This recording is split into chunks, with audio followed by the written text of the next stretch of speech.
కాంచీపురంలో అమ్మవారు ఉన్నటువంటి గర్భాలయాన్ని అన్ని దేవాలయాల్లా గర్భాలయము అని పిలవరు, బిలాకాశము అంటారు. ఈ సమస్తమైనటువంటి భరతఖండాన్ని కూడా ఒక మాతృస్వరూపంగా భావన చేస్తే అందులో నాభీ ప్రదేశము ఉన్నటువంటి కేంద్రము కామాక్షి పరదేవత ఎక్కడ ఆసీనురాలై ఉంటుందో అది ఖచ్చితంగా నాభీ కేంద్రమై ఉంటుంది. అందుకే దాన్ని బిలాకాశం అని పిలుస్తారు.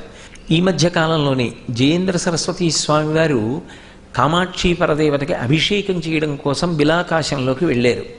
వెళ్ళి వారికి ఎందుకో ఆలోచన వచ్చింది, అసలు అమ్మవారు పద్మాసనం వేసుకుని కూర్చుని ఉంటే ఆసనం మీద ఎక్కడ వరకు తగులుతూ కూర్చుందో చూద్దాం, ఒక్కసారి ఆ ఆసనాన్నంతటినీ కూడా పరిశీలించి చూడమన్నారు. అక్కడ ఉన్నటువంటి ఆసనాన్ని కొద్దిగా కదిపి ఆ ఉన్నటువంటి వ్యవస్థని మార్చి చూస్తే